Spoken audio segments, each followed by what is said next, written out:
Hello, hello, hello, everyone. Welcome to Ask the Nanny. I will wait just a few minutes so everyone can come in.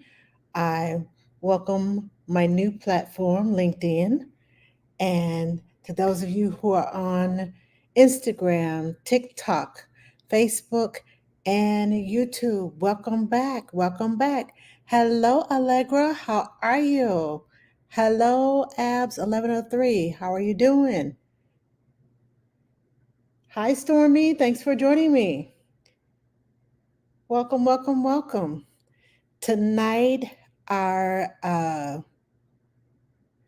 our topic is going to be about perfect parenting. Is there such a thing?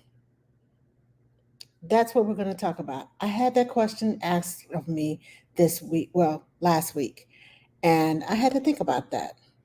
And I will be putting out a video tomorrow about what I think about it. Hi, Grace Ann. How are you? Thank you for joining me. Thank you, thank you, thank you. Okay, hold on. I have a question already in the, let's see.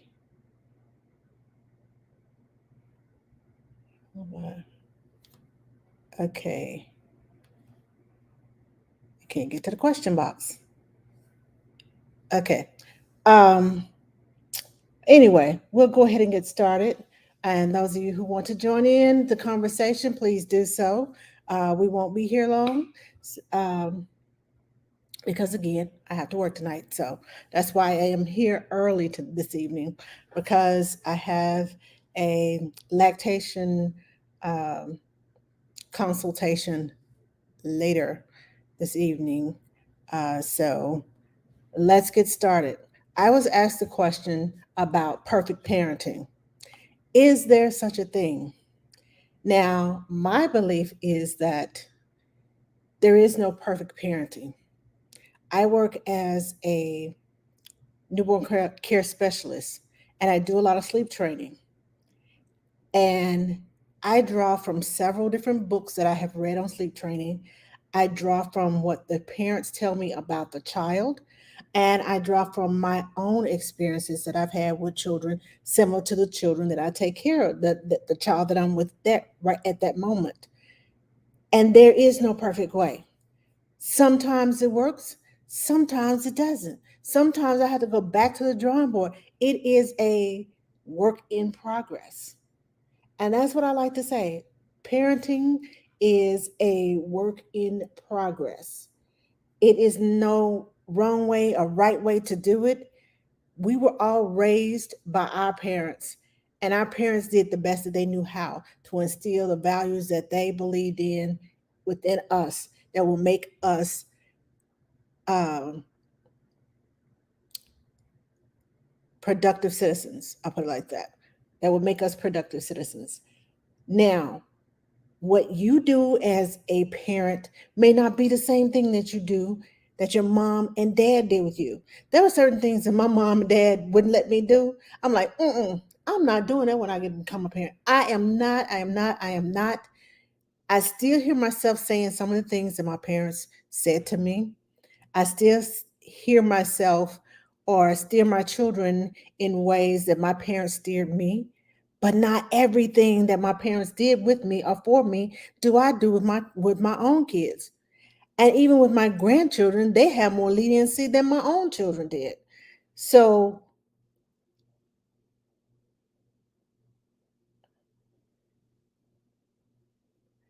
okay, hold on just a second.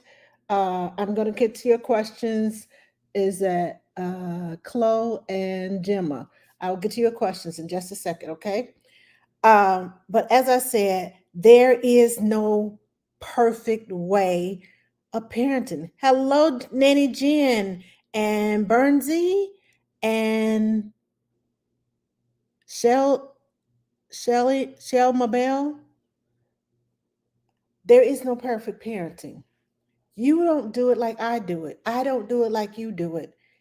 And you'll find out that each one of your children, if you have more than one, you will realize that each one of your children You don't discipline them the same. You don't talk to them the same. They don't have the same needs. They don't all have the same strengths and weaknesses. So you adjust yourself and your parenting to the child that you are dealing with. I adjust myself and my nannying style because most of my parents call me the third parent. I adjust my style to meet the child and the way the parents want their child to be raised. I have some influence over that child. I have some influence over the parents because they're asking me, well, what should I do for this and what should I do for that? I tell them what I think. I tell them what the AAP says. I tell them check with your pediatrician. But I know at the end of the day, that's their child. And their values, their morals are going to be what they want instilled into that child. If they're doing something with that child that I don't believe in or that I don't like, I just don't do that with that child. And I explain that to them. This is not something that I am comfortable with. If you want to do this with your child, fine, perfectly fine with it. But if you have a problem with me not doing this certain thing or several things with your child, then we're not going to be a good match. Most of the time, the parents are like, okay, fine, we trust you. Teach our child.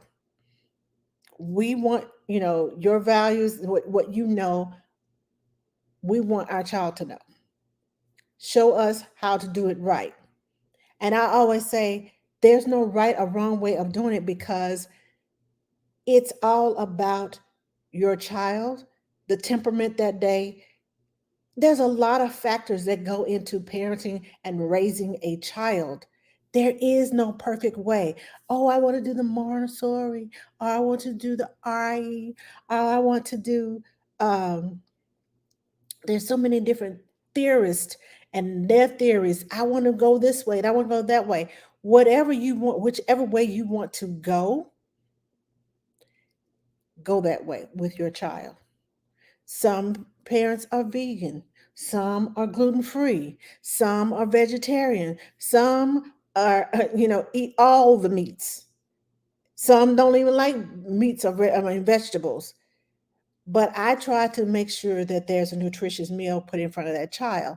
And I tell the parent that I want to do this. I want this put in front of your child.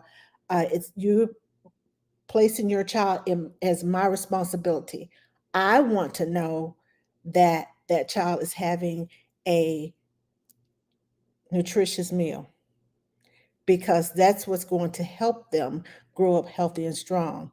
I want to know if you're giving your children vitamins or, if some parents don't believe in vaccines. It just depends on the parent. There is no perfect way of parenting.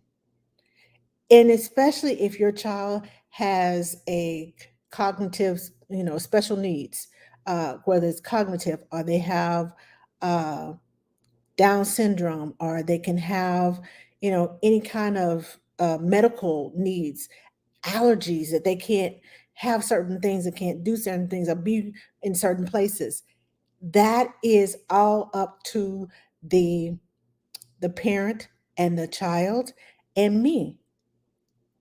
It just depends on that day. And sometimes I don't force my will or what I want to do upon someone else's child. That's why during the interview, I ask, what do you want for your child? What are your goals for your child? If you want them to be a productive citizen, sure, fine. But know this, parenting is always a work in progress. Yes, we all make mistakes. I make mistakes. My children are in their 30s, and my grandchildren are almost teenagers. And I'm still trying to get it right because each one of my grandchildren, I'll say something, oh, Nana, come on. You old school. That's what they tell me all the time. I'm old school. Well, I have to get hip with with the times now, what they're saying and what they're doing. But even that, even then, I don't like some of the things that are going on that their parents let them do. But that's my opinion. I am not their parent. I let their parents parent them. If their parents ask me, if my children ask me for advice about their children, yes, I'm going to tell them. But I'm not going to force my opinion down their throat because I know when my mom tried it, it didn't work. It's kind of like when you tell a child no, it's like this big bubble goes on. You said no, but I know you mean yes, so let me go ahead and do it anyway. Yeah, that reverse psychology thing going on. That's what happens when you tell some children no. Oh, she meant yes. Let me go ahead and do it. So, yeah, there is no such a thing as the perfect parent. There is no such, in my book, there's no such thing as the perfect parenting style. Now, we all have our styles, but it's not perfect because you still find yourself dipping into other styles. The main frame is this one particular parenting style. But, oh, yeah, I think I might want to dip up into that. That sounds good. I'll try it. I've tried everything else. I might as well try this. And it may be the one thing that works for you with your child. Who knows? So, as I'm saying, I know there's no perfect way. And please don't be disappointed if you're trying to get your child to be that doctor, that lawyer, that politician, that world changer, and they don't grow up to be that. Don't be disappointed. Let your child be who they were called to be. Let your child fulfill their purpose. Sometimes it takes some wondering in order for them to find out where they need to be. I took some wondering to find out where I needed to be. I started babysitting when I was 11 years old. And when I got ready to go to college, both my parents were teachers. I was like, my mama said, "You need to get a degree in early childhood education." I said, mm-mm. Y'all both are teachers. I know how much money you make. I'm not finna be poor. I'm not finna be broke all the time. So I went into business and accounting. Now, me being my 18-year-old self, thinking I'm smarter than my parents. Yeah, we got that degree inside of a cubicle. My head at 18 says, "Ooh, I'm gonna graduate college. I'm gonna be making $60,000, $70,000 a year. I'm gonna make it. I'm gonna do this. Yes, I got it." That was not what happened. Now, this was 34, 35 years ago. $25,000 a year. Now, back then, that went a long way. Now, that's chump change. But it took me 2 years of sitting in a cubicle, typing, punching numbers, writing on accounting lines, because back then we had the ledgers. Uh, yeah, 2 years. And my calling kept calling me. My calling was to my children. My calling was to take care of children. And then when I started my home daycare and then later became a nanny, I realized, hey, this ain't quite chump change. This is pretty good, decent salary. It's paying the bills, got me some savings, and got me. Yes, that's how I came into becoming a nanny. And then after becoming a nanny, I went on to become a newborn care specialist because most of the children that I had when I became a nanny were newborns, first time parents. So I had to teach them about taking care of their babies. So by the time I got certified to be a newborn care specialist, I already knew. I had already been doing the job. It was a matter of me getting certified and like me saying, "Well, I knew I know this. I just didn't know the technical term that you all call it." But yeah, that works because I've done it many times before. I got this. But then I did not stop there. I went on to become a lactation educator because I know how hard it was for me and my children when I tried to breastfeed my children. And I didn't want any other mama to go through the things that I went through trying to breastfeed. All it would have taken is me getting a little education, taking a little, having a conference or consult with someone that knew what they were doing and could show me what I needed to be doing. And if somebody had just showed me what to do, my breastfeeding journey with my children would have been so much better. By the time I had my third child, I was like, I'm done with this. Mm-mm. First two didn't work. Give them the bottle. Give them the bottle. But nowadays, with there being a shortage on formula, you pretty much don't have a choice but to breastfeed. I'm just saying. So now that I am a lactation educator, I'm trying to help other mamas not have the same problem that I had. And what I don't know, I have board certified lactation consultants on speed dial. Hello, I have a client and I need this and I need you to tell me how to do this and this and this and this.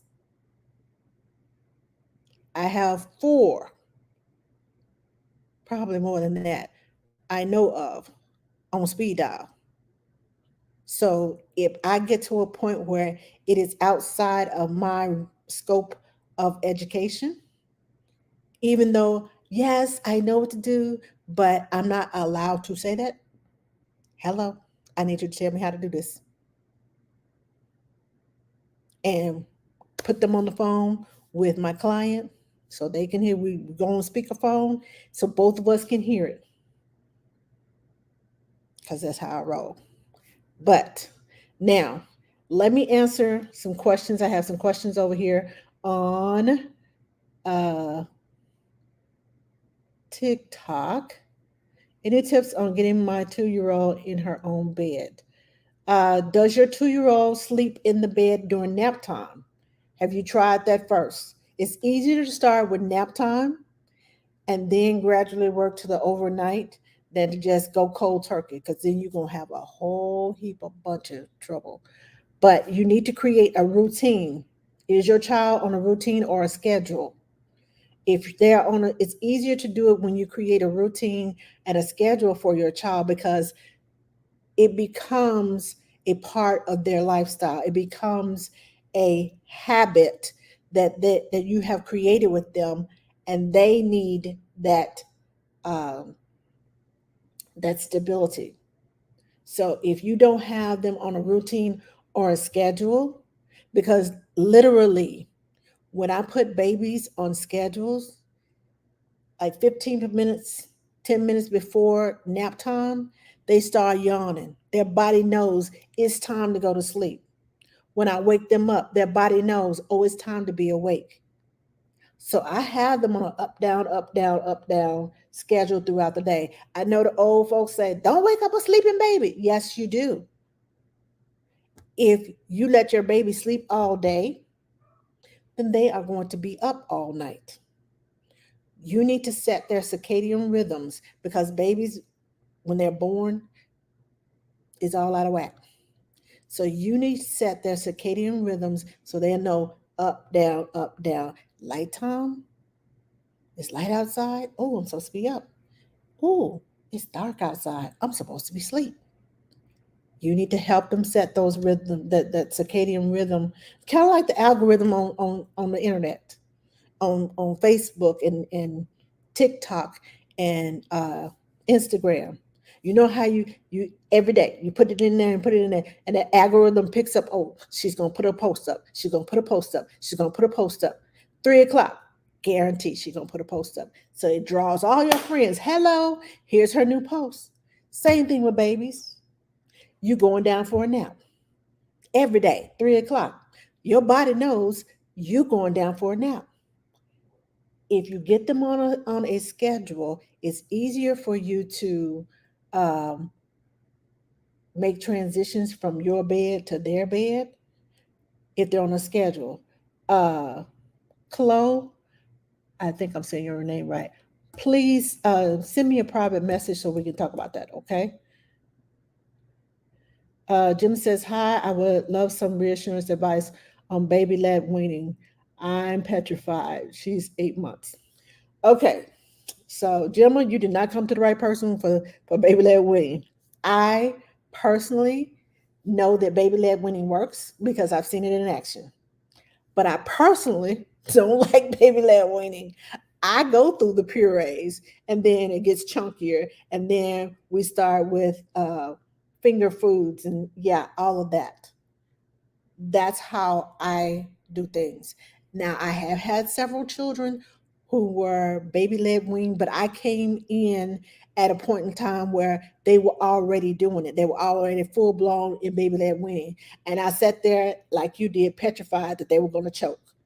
I'm like, okay, I know CPR, I know first aid. I know don't whack them on the back if they start choking because that only gets the food lodged inside of there and then you got a problem. I know how to turn them upside down. Uh, and, if they're actually choking, as long as they're coughing, let them cough and get it out. I can't tell you that, but I'm not a fan of baby led weaning. I know it can be done. I know it's great for some kids, but my own preference, not so much. And that's just me because I can't stand to see kids, gagging when they first start. I don't like giving them big hunks of food and expecting them to bite it off with no teeth. This that's just not me. A lot of families, a lot of parents swear by it, and I understand that, and I have nothing against it. I just know it's not for me. Like I said, perfect parenting, prime example. Baby led winning is not for me. I know that my anxiety cannot handle hearing a baby gagging all the time, every day, until they get the hang of it. That's just not me. Sorry, but not sorry. But that's just not me. So if you're going to do baby led weaning, I can give you some names of some people who have done baby led weaning, and they could probably tell you more about it and how to get started better than I can because I was never there when the process started. I always came in the middle because I had I offered babysitting um, when I lived in Florida on the beach after hours. So that's how I learned about baby led weaning for the first time.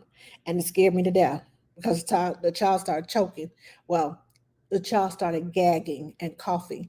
And please note that gagging is a reflex to save your child, not a I'm choking to death. There's a fine line, and if you take CPR first aid class, you'll find out about that fine line. I am not a CPR instructor or a first aid instructor, so you will have to take it from a licensed instructor to find out about that fine line. But I encourage you to do so because it is very important. Sometimes you are your child's first uh, savior. And when I say savior, I mean before the ambulance gets there or anybody else comes in to help, you are on the front line. So you have to be able to save your own child. So you need to know those things. But like I said, get with me and I can tell you, send you to some people that can help you and get you the help you need. Uh, yes, watch out for the blue in the face because they're definitely choking and can't breathe. Yes, and that's why I say if they're coughing, it's getting it out of there. But if they stop coughing and the blue in the face, the blue lips, things, yeah, that's a I'm choking. That's why I said You need to take CPR and first aid for yourself so that you can learn these things, what to look for, and they can teach you those things. I am not a CPR instructor, so I cannot tell you and go into detail about what an instructor should be teaching you. I'll put it like that. Thank you, Anna, for following me. Thank you, user 558681 for following me. Thank you for the roses, Chloe. Uh-oh, uh-oh, uh-oh. I lost. Hi, I need help. My 20-month-old just keeps screaming for everything. I'm finding it hard. Okay. Life with April. Um, first of all, I know it's hard. I know it's hard for you not to go up here. If your child is up here, you need to stay down here. If your child is, I want to do this, you said, okay, I understand you're upset and I know that you need something. Can you please talk to me and tell me what you need or show me what you need? If you keep calm, it helps to bring that conversation down, the crying down. Now, mind you, your child is 20 months old and does not have the capacity to know or the tolerance and the patience to uh, stop screaming, stop yelling for what they want. That's what they do. That's how they communicate. That's the first thing you have to understand. That's how they communicate. And then you have to practice when they are calm, practice asking. I'm working with a 21-month-old now. She yells and screams, milk, milk, milk, milk, milk, milk, milk. I said, how do you ask? And this is after like 2 or 3 months of saying, may I have some milk, please? Now I noticed she can do 2 words at a time. When I first started, she would say, May, and I said, I.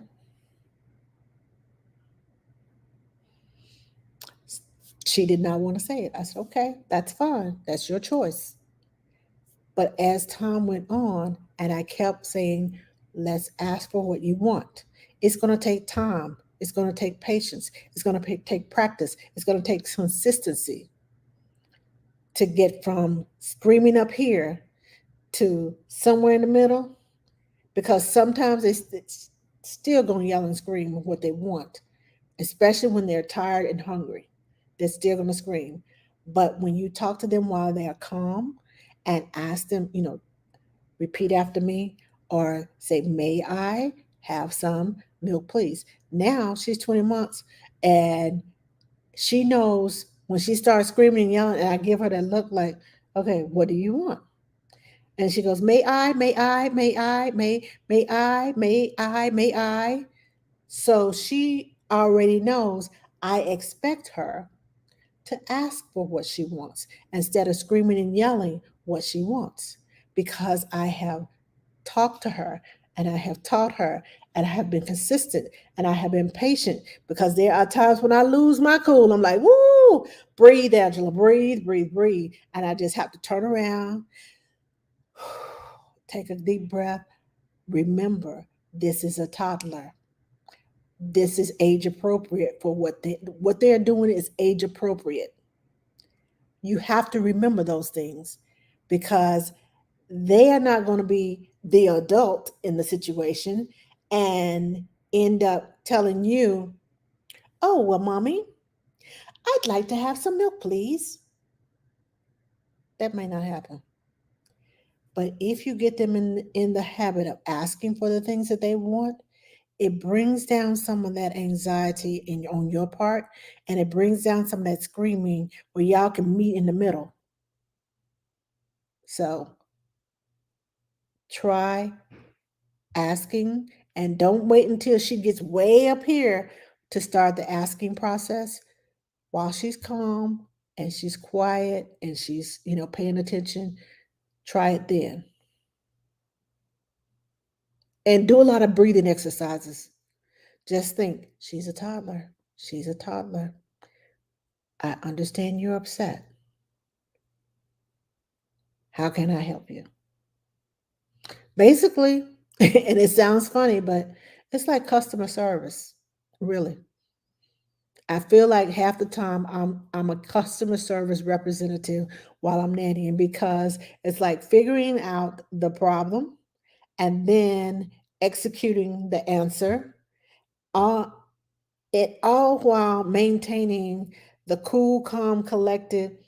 How may I help you? That smile that you have on your face, and even though they can't see you, when you're on customer service on the phone, they can't see you, but you got to maintain that cool smile, that cool voice. Yes, because the call is being recorded and you don't want to lose your job and you don't want your supervisor not to know that this woman is getting on my last nerve. So shut up and get off the phone. That's what you want to say. But instead of that, you say, yes, ma'am, I understand. So think of that. Your toddler, they get on your last nerve that because they screaming and yelling and tantrums and all that stuff. Yeah, put yourself in that customer service, uh, or whatever you need to do to keep yourself calm. I put myself in that customer service seat and like, okay, let's keep smiling. Let's keep it calm because if you escalate, she's gonna escalate, and then both of y'all gonna be falling out. So think about that. Okay, hold on. I got a response. Uh, Dear listless, do you think a perfect parent, well, mom should work part time or be a stay at home mom? I work full time and I be exhausted when I get home, and sometimes I don't have the energy to play with my 1 year old. I work full time, and when I get home, yes, I am tired too. Do your best with what you have with your child. Some days you have more energy than others. When I go into work, if I'm tired from the night before, if I'm tired, I've had a bad night. I've had a client to call me and almost curse me out because you didn't tell me you didn't.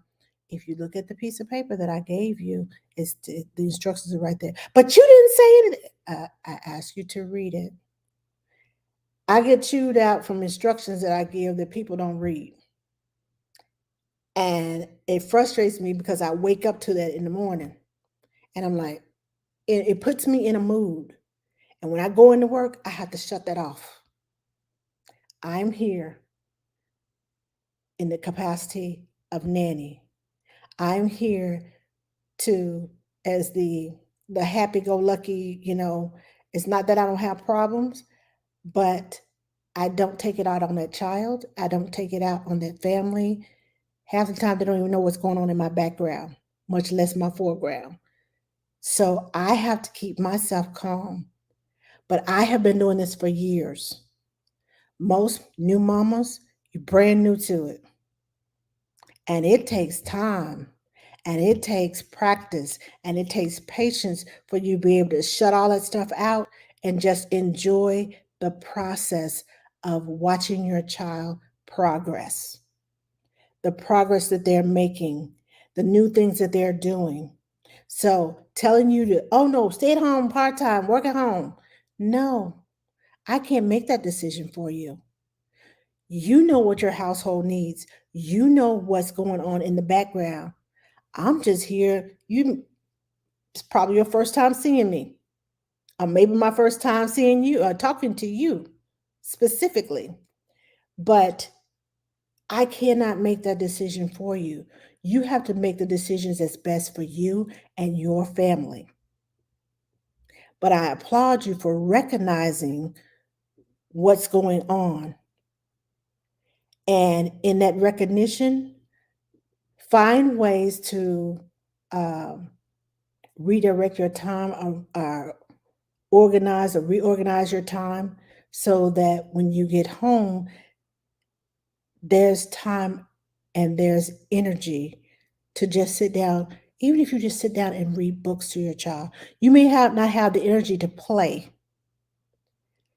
And that's one of the reasons why I teach my children from early on, like 3 or 4 months, how to play independently, because I know there are days when I don't feel well, but I go to work anyway.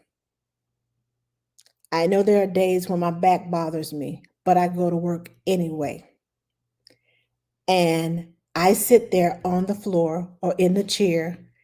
And because my child can play independently, I am in the room. I am engaged when they say, because most of the time she don't want me to play with her. Because I've taught, she likes playing by herself, doing her own thing. She will bring me books and I will read the books. But the only thing about the reading the books is because they are her favorite books and we've read them so many different times, she goes to the pages that she likes the most, which is like 4 pages in the book. And she stops me. If I turn the page to try to read the next page, she stops me and she flips over until she gets to her next favorite page.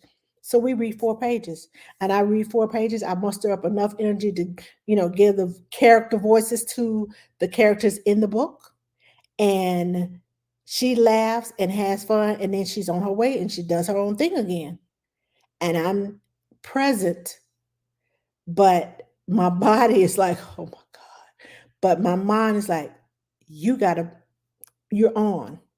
It's your turn. Be on. So find a way to be present and to fulfill your child's need for that bonding time. Um, Even if you're just in the room and you're on the floor and smiling and just talking while they're playing, encouraging them to, oh, let me see how many blocks you can stack up while they're stacking up the blocks and you're just sitting there. There's, you know, quality and then there's quantity. The quality time that you spend with your child is so much more important than, okay, I got to build the highest tower. I got to do this. I got to do that. I got to do this. Your child just wants to be with you. Your child just wants to love on you and wants to be loved and wants those hugs and kisses and all that other good stuff. That's what your child wants and needs. It's that plain and simple. They're going to love you anyway because you're mama, because you're there and they know that you were there and that you're taking care of them. They may not understand it right now, but later on in life, thank you, mama, for always being there for me. Thank you, mama, for always reading the books and taking the time to do things with me. And even though you feel in the back of your mind, well, shoot, I didn't do nothing. Yes, you did. Yes, you did. The time that you were there was so important to your child. And don't beat yourself up about the mistakes that you made or you feel like you're doing something wrong. Do the best that you can with what you have. And if, you know, there's something that you need to change and you recognize you need to change it, do some research. Talk to some people. Get some advice from somebody else. They may be able to tell you, okay, well, if you just switch this, this, and this, or just do this and this, it'll free up your time, make you feel better. You and your child have bonding time. Whatever it needs to be done, do it. Because if you're feeling this way and you got this decision, I always say write it down, pros and cons, read over it, pray over it, and keep it moving.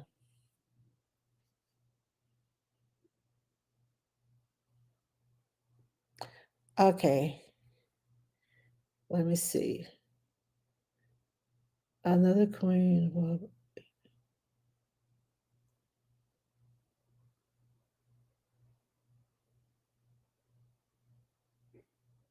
my daughter turned 1 yesterday. We are still tightening her sleep schedule up. It's so hard. Your children will go through so many changes in their sleep schedule, especially during the first 2 years. Because by the time you get that schedule set, it's time to change it again because their needs, their developmental needs have changed. They don't need that long of a nap anymore. or they're transitioning from 3 naps to 2 naps. And then by the time you get that down, you're like, okay, I'm going to have time. And then 3 months later, they transition again. You're like, what just happened? You're supposed to be sleeping two naps. Why are you not sleeping these 2 naps? Because they have grown. Their developmental needs have changed.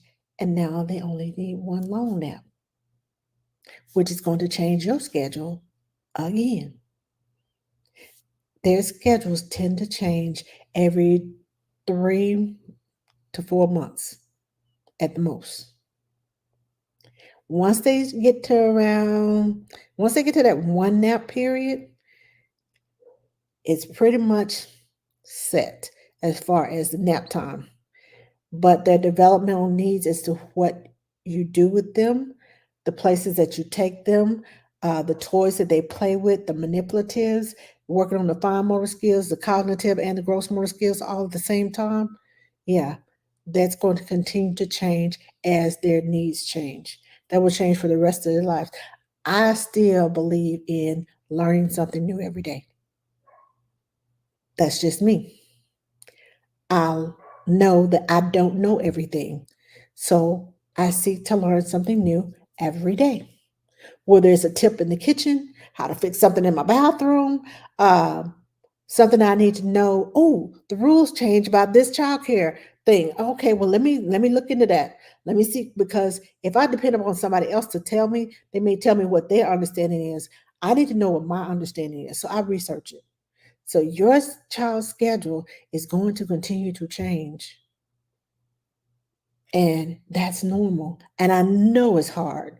It's like, I just got used to this and now I got to change it. Yep. Because your child is constantly changing and growing and gaining knowledge and motor skills and moving and shaking and doing all the things.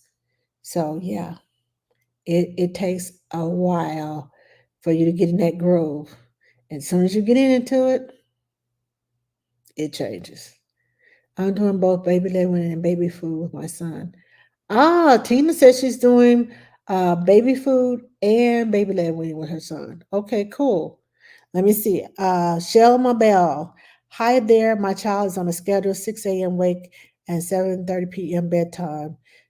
She's 5 months old and only take cat naps after the first morning nap, literally 20 to 30 minutes only. How can we make naps longer during the day?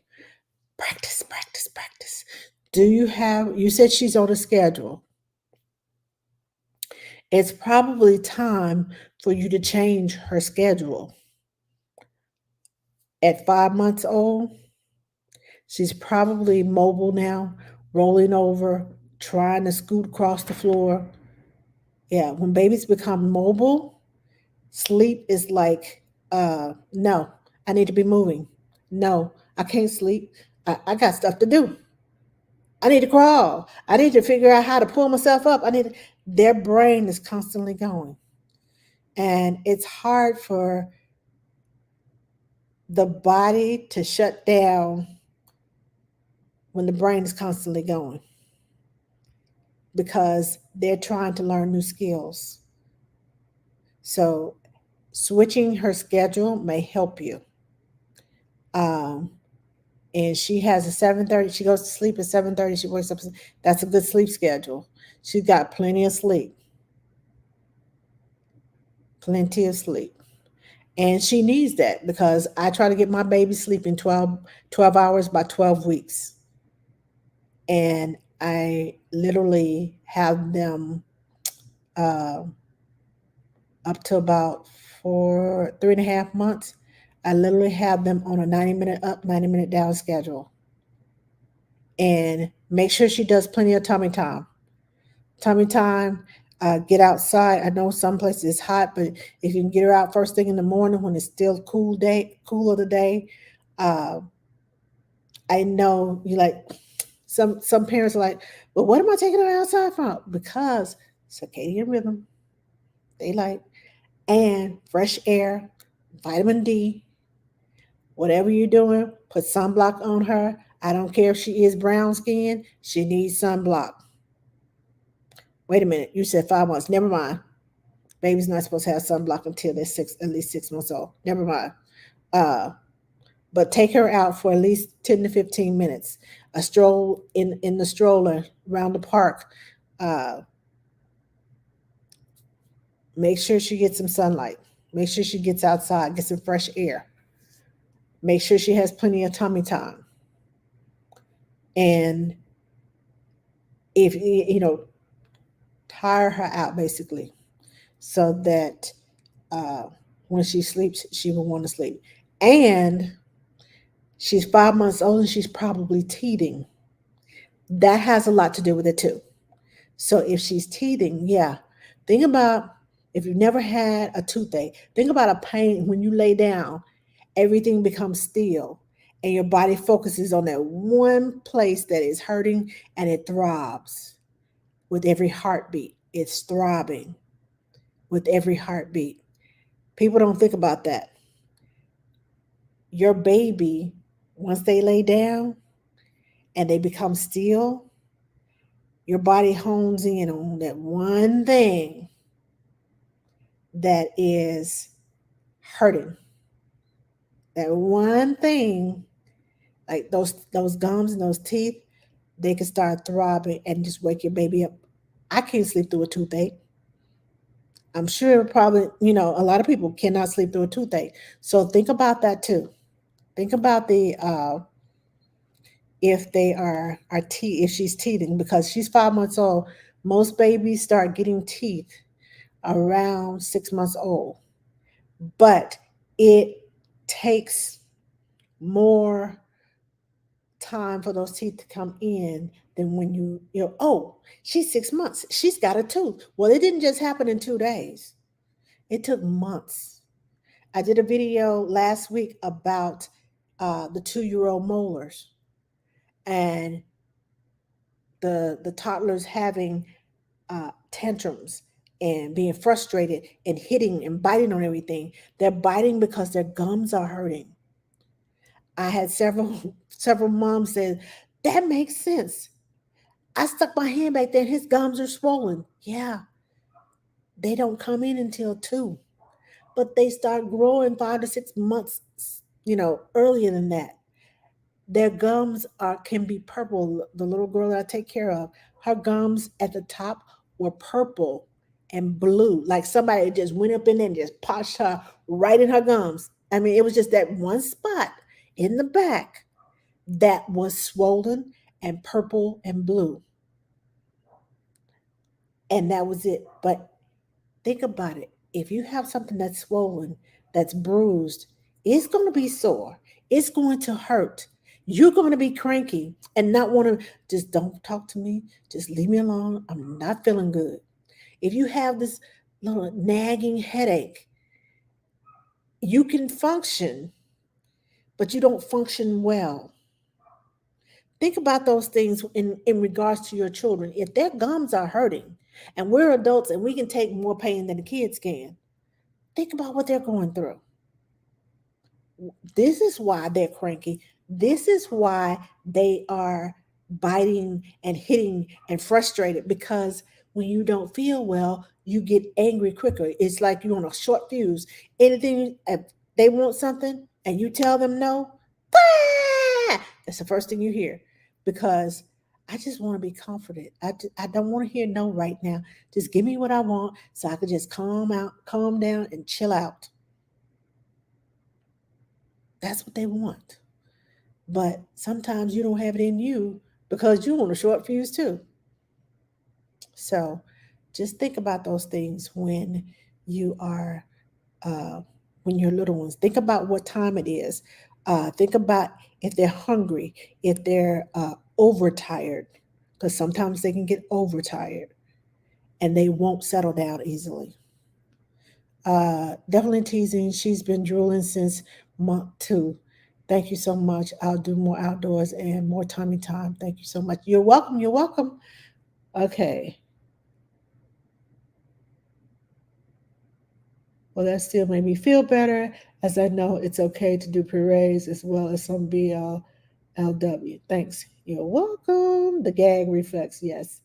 Tina says at Gemma, yes, I mainly do baby led weaning to get him familiar with textures and purees chop for actual nutrition. Okay, okay, I missed. I keep going up and missing some stuff. Uh, Lady TMG, thank you. I've been doing the same, but my anxiety cannot cope. I'm first aid CPR trained. Good, good, good. Same with me, Gemma. It's something inside of me just can't stand to see that baby. I cringe. I can't stand it. As I work in the medical sector, but surprisingly, it doesn't come. I feel you, Gemma. I feel you. It's one thing to know somebody else's. You can go into work mode, got this, make you feel better. Here's this, here's that, got it. You feeling better? Good. But let it be your own child. That's a totally different realm when it comes to parenthood than it is if you're caring for someone else. Your own children, you feel some kind of way. Somebody else's children, okay, it becomes a clinical, okay, let me make this person feel better. I know what to do. Do this, and I know how to do it because that's what I was trained in. But let it be your own child. It's like everything that you know went out the door. Uh, Why can't, what am I supposed to do first? It's it's it's that mom brain thing. We all have it. I promise you, we all have it. Life with April says, thank you. I have been trying to get her to show me it's working. Hope it helps her calm down. Yes, yes, I hope it helps too. Thank you. I've been to the point of crying because I'm trying to help her. Thanks so much. Life with April, I promise you, you are not alone. I have been doing childcare for over 40 years. And it's hard to calm down, especially when you have things in the back of your head, in the back of your mouth. Life is happening to you, and then you got a 20-month-old that is just adding to the pile. It's hard to stay calm sometimes. I've been there. I've done that. I've had to take a time out. I have had, honestly, I've had crying babies where I just had, okay, I need just 3 minutes to myself. And I will take that baby, put them in the playpen, put them in the crib, walk away, get myself together, and then come back because I know I will be better when I come back. Now they're still crying, but I would rather that baby be in a safe place and cry than for me to lose it and out of frustration and just pure exhaustion or whatever the case may be, for me to do something to a child when I could have just put them in a safe place in the bed, go get myself, wash my face, put some cold water, breathe, drink some cold water, and then come back to the situation. Get a cup of coffee, make some tea, whatever the case may be, and then come back to the situation. And even though that child may still be crying, I am calmer and I am ready to deal with that. Now, that's just my personal truth. I've been doing this for 40 years. I have gotten better at it. I understand new mamas that don't have that control, that don't have that, okay, I'm just gonna, I'm just gonna plow through it. And they end up hurting their child. I've been there to see it. And I've had to tell mama, go take a break. I'll handle it. And it's not that you're being a bad mom. You're being the best mom by going to take that break because you are saving your child. Because if you break, there's no telling what may happen. You think you know your body, but if your body breaks and breaks down mentally, you have no clue what will happen to your child. And the last thing you want is for that momentary break to break your family apart. That's the last thing you have that you want to happen. So take the time, put the child in a safe place, take the mental break, 2 or 3 minutes, calm down, whatever you need to do, and come back to the situation and start over with a cooler, calmer head. I promise you, it's so much better to do that than to try to plow through and be superwoman, be supermom, and don't feel guilty about taking care of your mental health so that you can take care of your child. Do not feel guilty about that because it, like I said, is so much better if you take that mental break. Take that habit that that crying toddler, and it also teaches your toddler that you need a timeout, that you don't have it all together, and that you're breathing, and that you are taking the time to take care of you. So when your toddler has that fit, and breathe with them, teach them how to breathe through that uh, tantrum or that breakdown. I start with babies, little babies, and I just whisper in their ear when they just screaming and yelling. I'm patting their back, I'm bouncing and whatever, and I'm like, okay, breathe. And even though I know that they're not going to take a deep breath, and I just tell them, breathe. Let's calm down. Let's breathe. And I will take the baby and have the baby, and I will move my chest up and down like this, and I make the noise. Even though if I'm just taking a light breath, I was like, and I move my chest up and down so they can feel this is what a deep breath feels like. I'm imitating a deep breath with my up and down, in and out.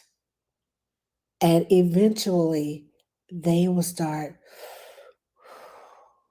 It takes time, it takes patience, it takes consistency. Those are my three words. My practice, patience, and consistency. Those are my three words. Time is in there with the patience because it's going to take time. But if you're patient, consistent, and you practice it, your children will start doing it. The 20-month-old that I work with now, when I tell her, I say, okay, let's breathe. When she gets upset, I say, okay, let's breathe. She goes, I'm like, oh, let's slow down, let's slow down, let's slow down. She knows what I'm talking about. But she's so frustrated and so wound up that she just, I'm like, I do not want you to hyperventilate, but I do want you to breathe. So I take her hands and I breathe with her. But like I said, it takes time. And you can't do it. You can't start that process while they're screaming and yelling. You have to incorporate it in playtime, do it while they're calm, so they'll get used to breathing. So when they hit that wall, let's breathe. They'll know exactly what you're talking about. Breathe. And they'll breathe with you. Because that breathing, that oxygen hitting the brain just kind of refreshes and helps them to calm. Best advice I had. Thank you. You're welcome, Life with April. I needed to hear this today. Thank you. Quality over quantity. Yes, quality over quantity. I need this so much. You're welcome. You're welcome. Are you a mom yourself? Yes, Simon. I am. Simone. Is it Simon or Simone? Uh, I am a mom of four. My children are grown. I have grandchildren, and I have another one on the way. Um, yeah, I am a mom and a grandma, and I am a third parent to a lot of children. I am a temporary legal guardian to a lot of children because uh, military, they're military children. So if they need someone, temporarily while they're away, that would be me. I am godmom to several children, and yeah, just a mom to a lot of kids that see me as a mother figure. But yes, I am a mother. Also, take into account why the toddler is harder to handle at times. I'm learning this now. Yes, yes, yes. Take that into account. Hungry, sleepy, had woke up in the middle of the night and was up part of the night. But they hit a wall quick, and you can see it. They start yawning. Everything is a whine fest because they're tired, because they're hungry, because they're sleepy, because they're in pain. And when they're growing, they become clumsy and the equilibrium is off. And a lot of things, it disturbs their sleep. It disturbs, it's a lot of things going on. Growing up is hard, physically and mentally. It is hard. And yeah, you think, oh, I'm going to have this sweet little child and they're going to do everything I say. That doesn't always happen. I can tell you 95% of the population, the mom was like, no, this wasn't a child I dreamed of, but I'm thankful that I have my child. Because you see someone else's child and they're so sweet and they're so nice, but you only see a snapshot of that child's life. You don't see what goes on behind the scenes. You don't see what goes on at home once they get behind closed doors and the throwing and yelling and screaming and the tantrums and I don't want to, no, no, no, no, no, no. You don't see all of that. You see this much, and that's just a snapshot of of their life. Today was a good day. You saw them on a good day. What about a day when they're sick? What about a day when they're teething? What about a day when they were up in the middle of the night and now they've hit that wall and they're just falling out over everything? And something just hit my brain. When your child is sleepy, when your child is hungry, when your child is not having that good day, that's not the time to go shopping with them. That's not the time to go try to get errands done with them, because just as sure as they having that temper tantrum at home, they're gonna have an even bigger one out in public. And if you don't want that, I try to time everything because I know I have a window of this is the good time. This chunk right here is the good time. Okay, they woke up, they had breakfast. Okay, you got this much time before nap time, or before hunger hits and nap time, and it just go downhill. So you better take that chunk of time, even if it's just an hour. What can I do in this 1 hour with my child that, you know, don't try to run 5 or 6 errands at a time. One, one, because they get tired and they're not going to sit still like you want them to. And they're going to twist and turn. Oh, I want this. And don't go down the toy aisle while you're out doing errands. Don't go down the candy aisle while you're out doing errands because, oh, I want that. Oh, that's sparkly. Oh, that's shiny. Oh, it's got wheels. Oh, it's a bike. Oh, it looks like something I have at home. They're going to want it. And they're going to pitch a fit because I'm hungry, I'm tired, and I'm tired of being in here running errands with you, and I don't have anything to entertain me. I'm not at home with my toys. Take toys with you. Take snacks with you. If you have to do it, take toys, take snacks with you. Be prepared. I'm just saying. And now I got to go because I got about 10 minutes to till my phone call with my consultation. So thank you all for joining me tonight. If you haven't followed me, please follow me now. I'm here every Tuesday night, right about the same time, um, between 6:30 and 7:30. Is what I'm trying to get here. Um, but follow me, and thank you for joining me tonight. I hope that I have helped you in some kind of way. And if I have, please show your love by giving me some likes. I'd appreciate it. Thank you, thank you, thank you. Okay, I got all these notifications just falling down in my on my screen. Okay, so okay, I think I got I think I got it. Okay. Now, um again, thank you all for joining me, and I will see you all next week, same time, same place. I'll talk to y'all later.